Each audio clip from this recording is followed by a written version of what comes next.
Your Steve Jones Show podcast is loading now. The Steve Jones Show podcast is sponsored by Sunbury Motors, North 4th Street in Sunbury, and Sunbury Motors Kia, routes 11 and 15 in Hummel's Wharf.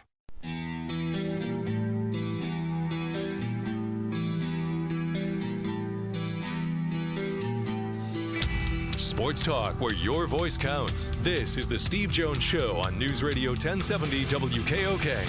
Now, from the Sunbury Motors Studio, here's Steve Jones.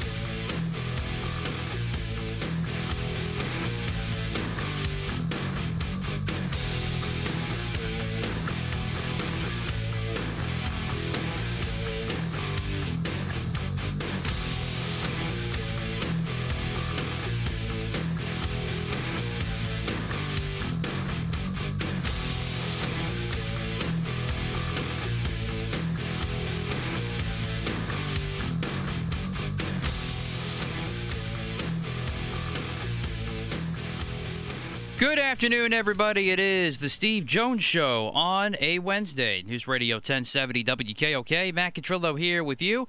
Steve will soon be in the Sunbury Motors studio. Sunbury Motors, 4th Street in Sunbury.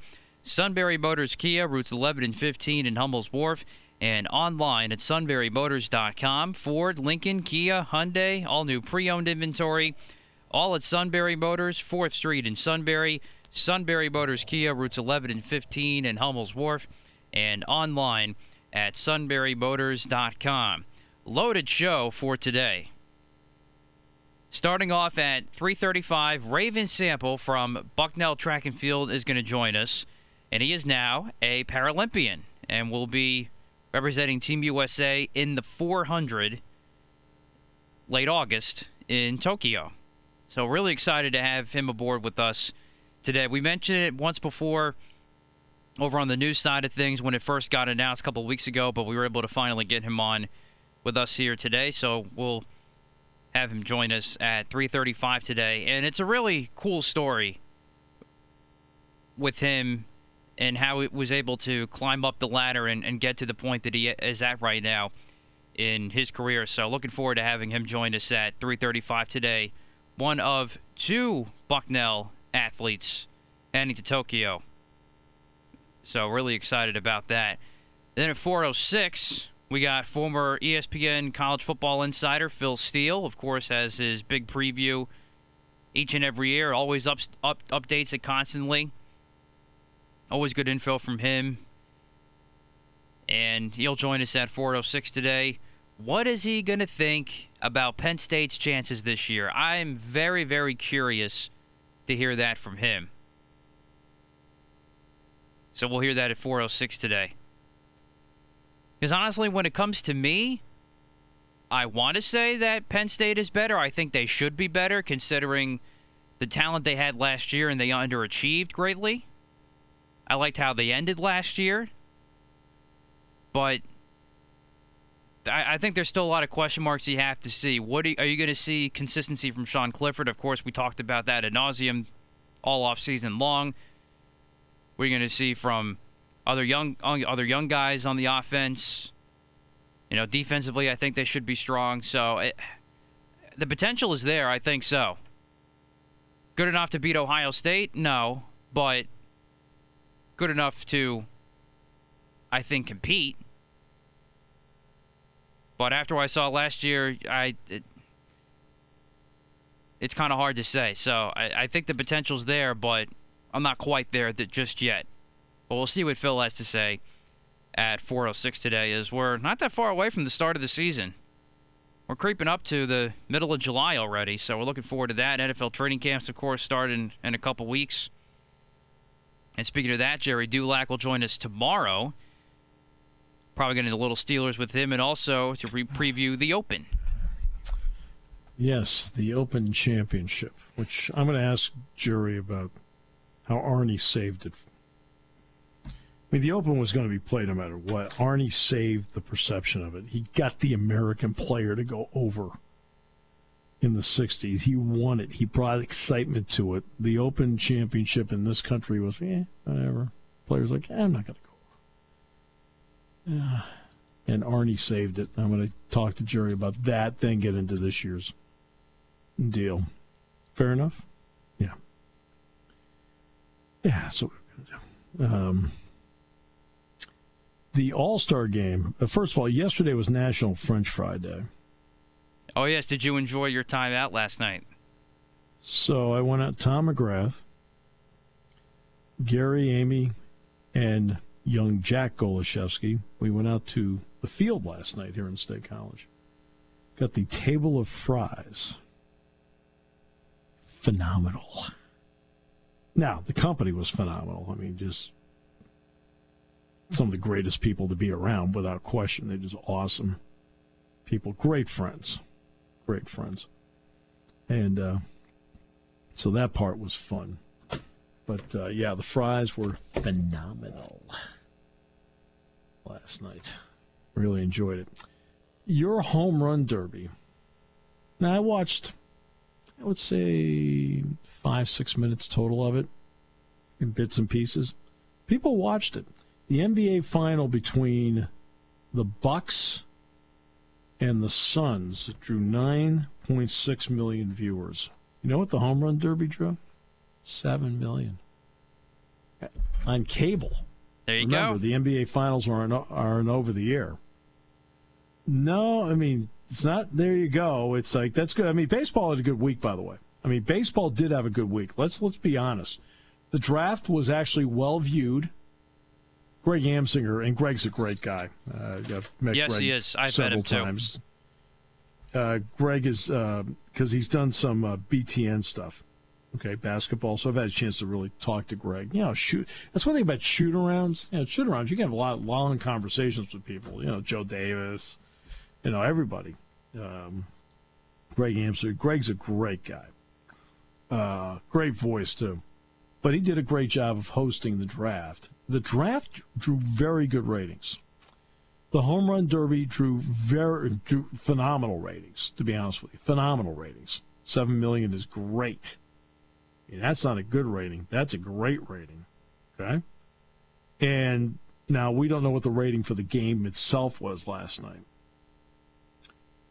And let's be honest, Rob Manfred, I think, had himself a very good week.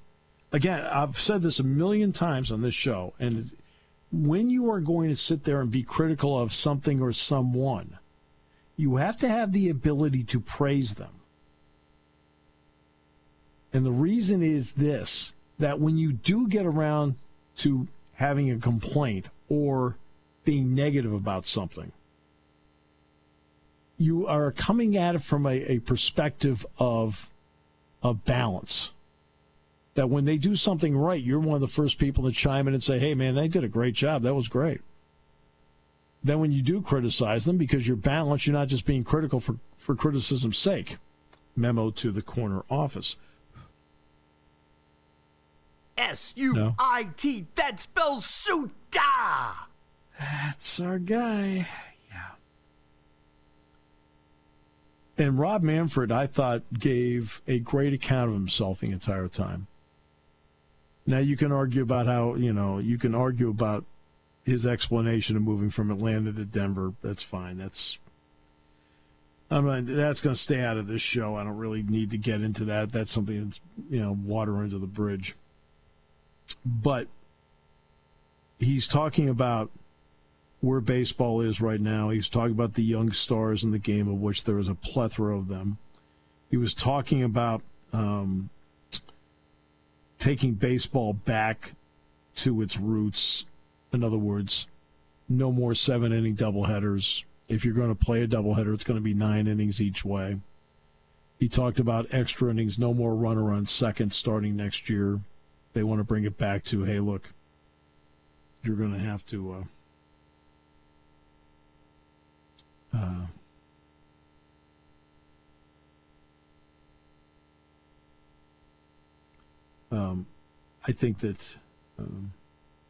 I think he gave a good account of himself.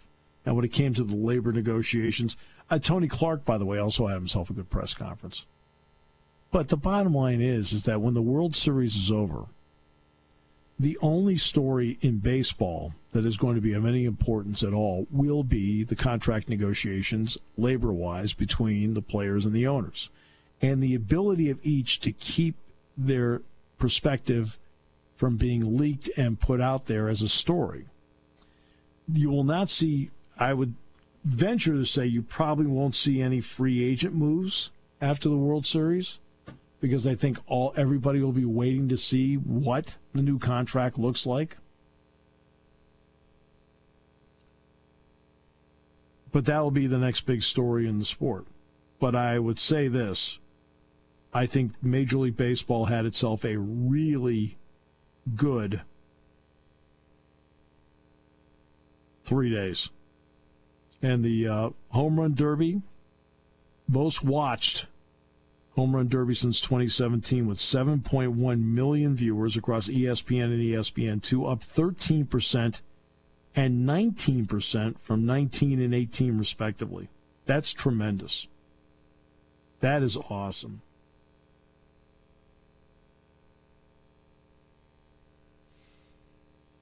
So that worked out really, really well. Then I know you were hanging on every swing. Overall, yes. While a sad commentary in your life, so there were others who joined you. Well, it's hard to be hanging on every pitch or down or anything like that with two young kids at home, but I make it work. I do miss a few things here and there, but I catch up.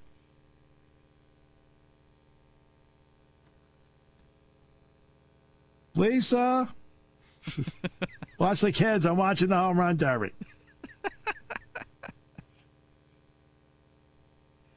Tell me I'm wrong.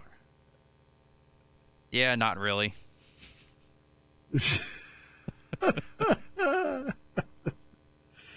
Oh, my goodness.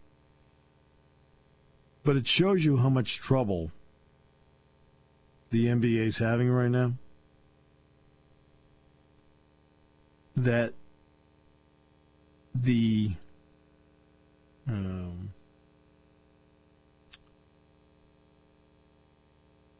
Home Run Derby is close to the same neighborhood as the finals.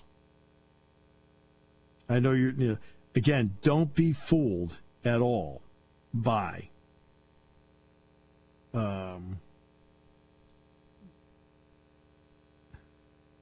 don't be fooled at all by the publicity department, even though what they're saying is factual. Okay, it's factual. Okay, so I don't want to say that it's what they're saying is not a lie. Right? That's not what they're saying. When they tell you the ratings are higher than the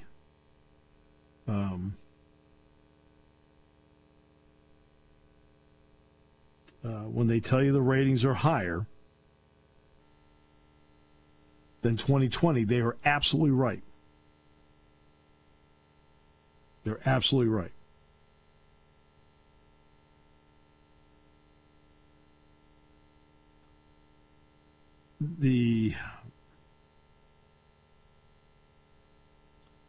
But the pre-pandemic numbers, okay? Now, look, the NBA's happy they're getting more people than they did last fall. No getting around it. Because last year was a ratings disaster.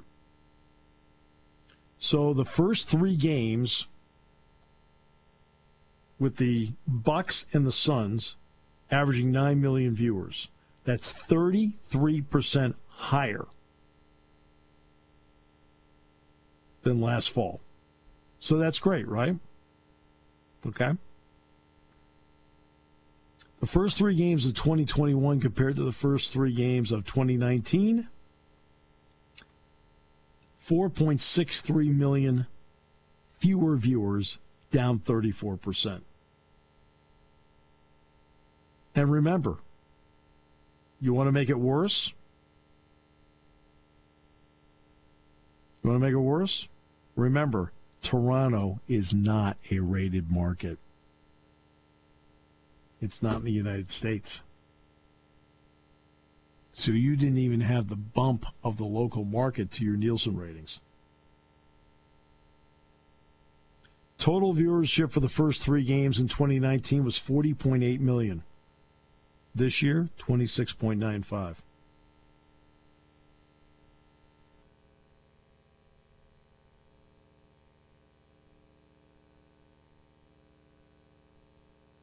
Last year, they're saying it's all about the pandemic, the time of the year, the whole thing. Guess what? We weren't going out last year.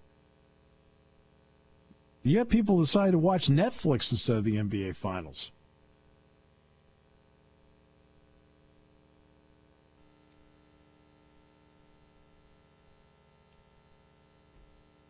The ratings for the markets in Milwaukee and Phoenix, however, spectacular. Game 3 at a 27-2 in Milwaukee. 23-1 in Phoenix, known to the suit as Pahonix. Kind of sad. Game 4 is tonight at 9 o'clock. But that's how far off they are. They are down 34% with no home market. And remember, Toronto was the other team. Their market doesn't count. Think about that. Matt was saying fresh blood would make a big difference. I said they're in trouble. Matt? Get the lingerie on the deck. Call the janitor. Matt? Well, it kind of has sort of, but again, we're talking about bottom of the barrel here. You're way out. No, but the bottom line is this NBA Finals, which includes 2 small market teams, you've got some names, but it's not LeBron and Jimmy Butler, and it's not the front-runner franchises like the Lakers and Heat last year. Jimmy Butler doesn't draw anybody. But the problem, but the point is, Jimmy Butler is a terrific player, but to the casual fans, just another guy. But the point is, you had LeBron, Lakers, Heat, all involved, and they did significantly worse in the ratings than this NBA Finals, which has 2 lower teams lower market teams, and you have a couple of and you have some stars, but they're not as big as LeBron. And that's doing better. Matt, you only had 1 rated market in 2019. San Francisco, Oakland. Toronto, okay, there was no home market for the other team.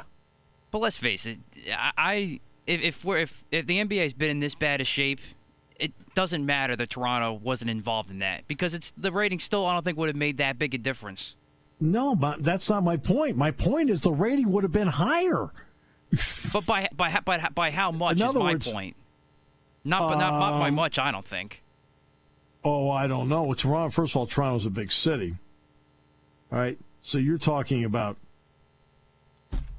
you could tack on another million viewers. But in terms of the U.S., I don't think so.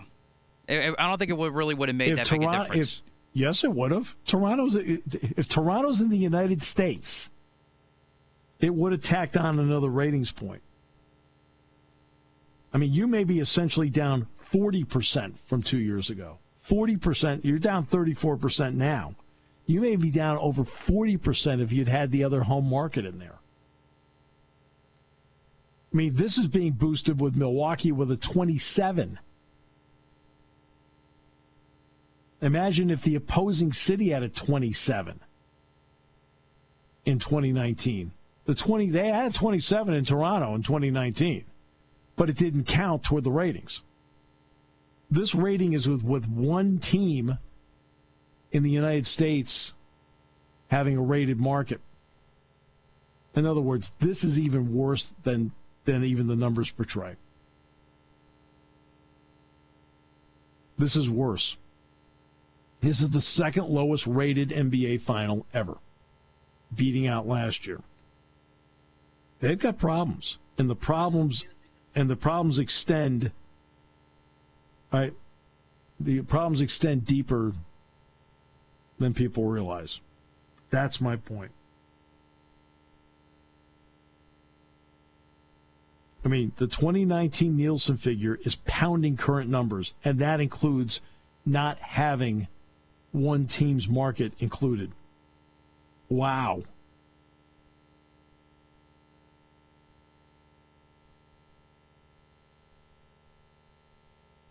I mean, again, Milwaukee had a 27-2. Okay? Phoenix had a 23-1.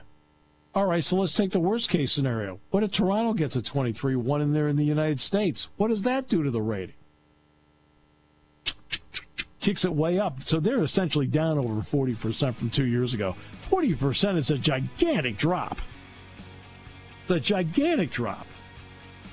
But as Matt said, they've got fresh blood.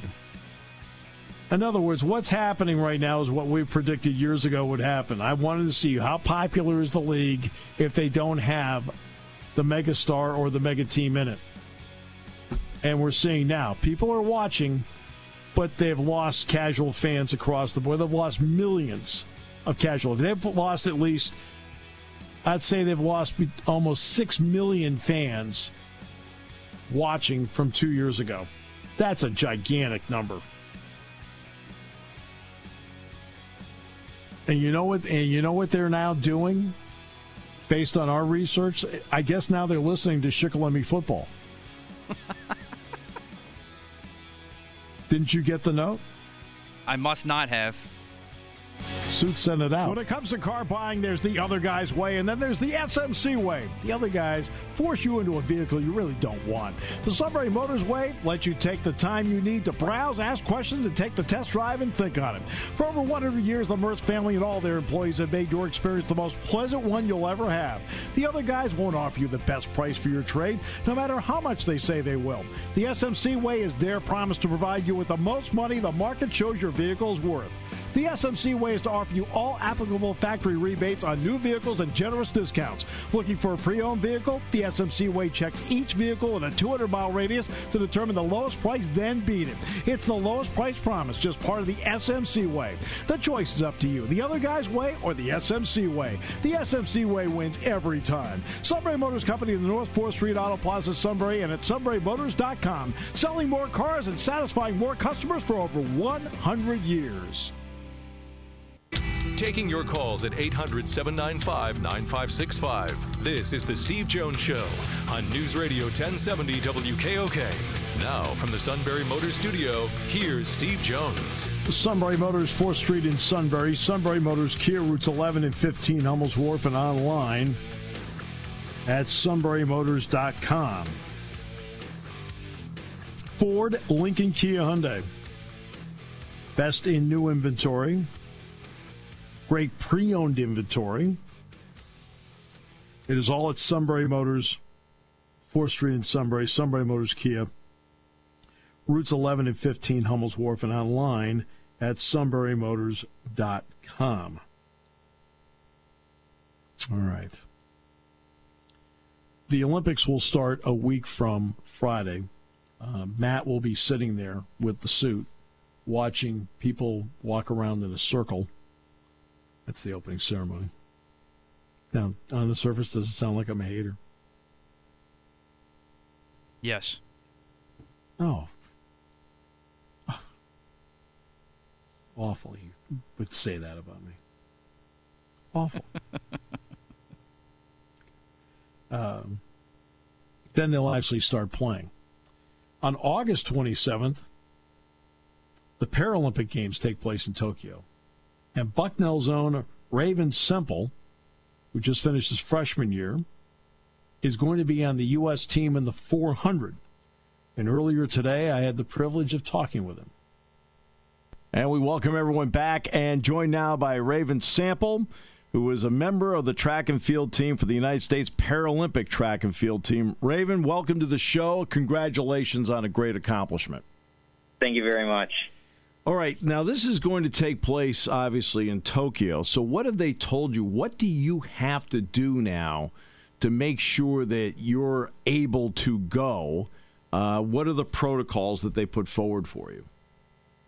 So I'm not entirely sure about the protocols. I've heard a little bit, bits and pieces of, more so of how long it's going to be taking. So I was at a camp in Chula Vista to train last week, and they were talking about how some of the able-bodied Olympians were at the airports, and it's taking them about 5 to 6 hours just to get out of the airport due to all the COVID protocols and making sure they're tested correctly and all of that. Amazing. All right, so now you're at the trials. At the trials in the 400, what was the feeling like when you crossed and you knew you made it? For me, it was just because going into the race, I knew that if I had won, I would probably be in a pretty good spot. Certainly, I needed to also run a good time, but I knew that through winning would be, putting me up for that good spot. And at that moment, it felt like all the work was over. And truly, the next week when we got our decision date on the Thursday following the end of trials, before that happened even, I knew that there was no reason to be stressed about this meeting. All the work had been done during trials. And it was the same thing after the race. All the work had been done in the past 50 seconds. I couldn't change anything now. It was just I have to wait and see now. Well, in Minneapolis, you ran 50.34, which is just off your Bucknell best. Back on the 27th in that tri-meet, you ran 50.29. Could you just tell as you were going along that you were on a pace that was pretty close to your best? I certainly felt like it was a good race. Certainly there were some parts where I want to fix up a little bit going into Tokyo. Certainly the beginning and the end. The beginning, I just didn't get out of my blocks. It just didn't click in that moment. Certainly there's probably a lot of nerves going on, a little bit nervous about the race, and it just didn't immediately I got to go. So that took about 30 meters to finally realize I got to race and I got to go fast. And then the last 50 meters, I was tying up a little bit, and then a little work there and get a stronger finish. And I certainly see myself going under my Bucknell PR. But, during the race, it felt good. It felt like I was racing. So, and that was something that, it's been kind of hard sometimes because, there's either, the competition's a little bit high, a little bit low, or the meet's not the greatest day. But that's something that you go through with the sport. But that day, the weather was great, the competition was great, and everything just felt in line like it was a good race. What did this past season mean to you at Bucknell, especially to get back out on the track?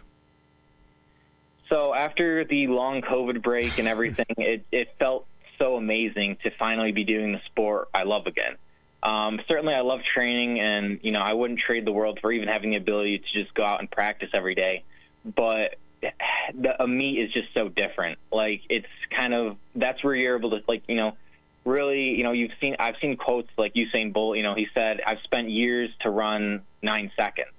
That's truly how track and field works. The back end work is spent so much in this, practice time, and, you do so much behind the scenes that the meets are really your greatest opportunity to show what you've been working on. And, having that back was just, it felt perfect. You mentioned what you want to work on between now and then.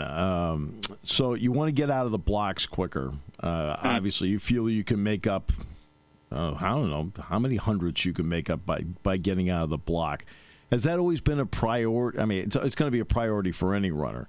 But is that something you've always had to really work on, the exit out of the block? So during high school, I actually had not used blocks. I was one of the racers that Stan started. So my first year that I was going to use blocks was my senior year of high school. With COVID canceling everything, I hadn't really gotten to use them. And then going into Bucknell was my first true year of using blocks and kind of learning something different. Certainly with my disability, I've taken a little bit of a different route compared to some other athletes. A lot of other athletes in the para scene who have some sort of arm disability, what they tend to do is they'll have a wooden block or something to extend themselves up. So if their reach isn't as far down as they would need, they would substitute that reach with, per se, a wooden block. Right. For me, I took a different approach to this, and I've begun using a different design of blocks that allow me not to, it's more of a, I think it would be considered a 2-point stance, more of a standing start, but the blocks exist more so to stop me from dropping back. I've really appreciated the work that Coach Alexander's helped me do to get better in these blocks. And really moving forward, there's certainly some improvements I can make, and I'm just excited about what I can do there. Is there almost like a formula in your own mind in terms of how to get out where there's not only a comfort level but a potential explosiveness that you've almost had to do through trial and error? Mm-hmm. So one of the things when I first was starting using these blocks that I remember Coach Alexander talking to me about was, when I come out, it looked like the wheels were hitting the ground with me running. It looked like the wheels were hitting, but the wheels weren't grabbing. And that's kind of what I've been thinking about a little bit more moving forward. Like when I come out, it's not just, I have the explosion to come out, but I got to be putting the power into the ground to really make use of my start. Whereas before I would come out and it was really just kind of weakly going through the motions. I would use the blocks, but it wasn't like I was getting that power going forward. And, since, that conversation, of course, moving forward and thinking about it more and more and how to improve that, I certainly think I've gotten a little bit better at, instead of having the wheels spin when it hit the ground, they really grab and, I get going. You've been in the course of your lifetime, and let's just talk about Bucknell. I mean, you competed in the 200, but you've been in the relays and the 400. What is it about the 400 distance that's made for you as opposed to another distance? So I've really, truly loved the 400. I think it's a lot more of a mental thing than it is a physical thing, honestly, because for me, I just love that. A lot of people call it one of the hardest events, and I would agree with that. It is certainly one of the hardest events. Because it's a long sprint. The whole thing is a sprint, and really, I've enjoyed, in high school, I dabbled a little bit in the 800, the 1500. I did cross country as well. That slow burning distance of energy, I just didn't completely, I didn't work with it all the time. I had to really work hard to get to where I was for distance. Whereas with the 400, it just felt natural. It's a kind of longer burning flame, but it's still bright the whole time. Is the way I think about it. How have the people in Jamestown reacted to this, knowing that they have somebody going to the Paralympics on August 27th? There's certainly everyone's very surprised. You get this doesn't happen very often. Not many, this doesn't, nobody really comes from this area and has, this kind of success. And certainly the amount of support that I've gotten from, hometown, not just Jamestown, but all of Western New York has been so overwhelming. And really just, it feels great to be able to kind of showcase, what for me was Section 6, Western New York area, what we have for athletics and what we can create. Certainly, I've also had a lot of help from Bucknell. So now it's not just about, what can Western New York create, but also what can Bucknell University make. Yeah, that was going to be the next part. The support you receive now from the Bucknell community. What has that meant to you every step of the way? So for me, it was first when I got to Bucknell, it was a lot of emotional support, and a lot of people didn't completely know that because that, so I'd experienced the passing of my grandmother. I'd lived with my grandparents throughout my entire childhood, and my grandmother had passed away the day I moved into Bucknell. So that was certainly a hard thing to go through. But going to Bucknell, and when I visited prior in my senior year of high school, it felt like home. And then going there as a freshman, the people felt like family, and the people were just amazing. The staff, the students, the local community, everybody. So it felt great. So from an emotional stance, that really helped healing a lot from that pain. Mm-hmm. And then from an athletic stance, I have, great coaches that have worked with me to make sure that I am able to kind of pursue these, opportunities as they come. And certainly, not being an able-bodied athlete, it does change a little bit how I work. On the track, Coach Alexander doesn't really have to alter my stuff all that much, but especially Coach RC she really has to, reinvent how I'm spending my time in the weight room, because a lot of the stuff that the able-bodied athletes are doing, that's just not, completely possible for me. So between all the coaching and the communities of, both areas, and especially now at Bucknell, I've begun thriving a lot, and I see myself, growing past where I even am right now. I mean, I'm still pretty young in the scheme of, Paralympics. So I hope that, in the next coming years that this isn't just the beginning, but, there's, a lot higher heights to hit. Off that answer, I've got two questions. One is, how long did it take for you after you crossed the finish line in Minneapolis to think of your grandmother? So for me, I've begun not just finishing, but during beginning the race. I think of the promises I've made to not just my grandmother, but also everyone else, around in my community. And so I begin my race thinking about, those people who they gave me, unthinkable amounts of support, and how thankful I am for that, and how this race and every other race that I got to compete in, it's an example for them. It's, it's showcase not just for myself and my own abilities, but a showcase of what their effort and their help has created. After I finished, it it really felt like, the sun opened up, and, my mom had, helped me get through all of that. And I felt like the promises that I was making were slowly coming into being completed. And I needed to, certainly trials wasn't the end. And I certainly have now, especially since I've gotten closer into the, United States para track and field scene, like I know there's higher heights I got to go to now. There's still goals ahead for my future career of, in para track and field. I want to be making national teams soon. I want to be trying to break records for T45, obviously medal, and, obviously continuously do well at an international level. So it's a growing process of, how can I keep representing and how can I keep honoring the support that everyone has given me, especially my grandmother. All right, so then the other question I had off your previous answer would be about your teammates. You get to Bucknell, not the easiest time for you to get there, as you talked about the passing of your grandmother. You talked about the support the coaching staff gave you. What about the support you received from your teammates, the encouragement you received from your teammates? What have they meant? Because as a freshman, this was an all-new experience and all new people to meet. So the team at Bucknell, especially my sprints group, I really love. They're great people, they're fun people, and, they're hardworking athletes. In high school, I hadn't really had a full-fledged group of people. I had 1 or 2, 3 guys, a small group of guys that, we all work together. But going to Bucknell and, being in a whole sprints group with, a handful of guys who are all very talented and very good at what they do. And then, of course, they each have their own amazing personality, and, each focuses differently and have different views on the sport of track and field. That was just, a very great experience for me. Seeing, not just, being around other high-level athletes was just a big honor that, that was a big goal of mine in high school. When I was looking for colleges, one of the big things I asked my coach was, I cared a lot about my academics, and I wanted to go Division I. And Bucknell was the perfect fit for that. It's great. I've had great academics there. I've been challenged academically, and certainly, I got to that Division I level. So, how much? It's really great when you're around other athletes that can then push you. How much do your teammates push you, and do you feel like you're getting better times because of that?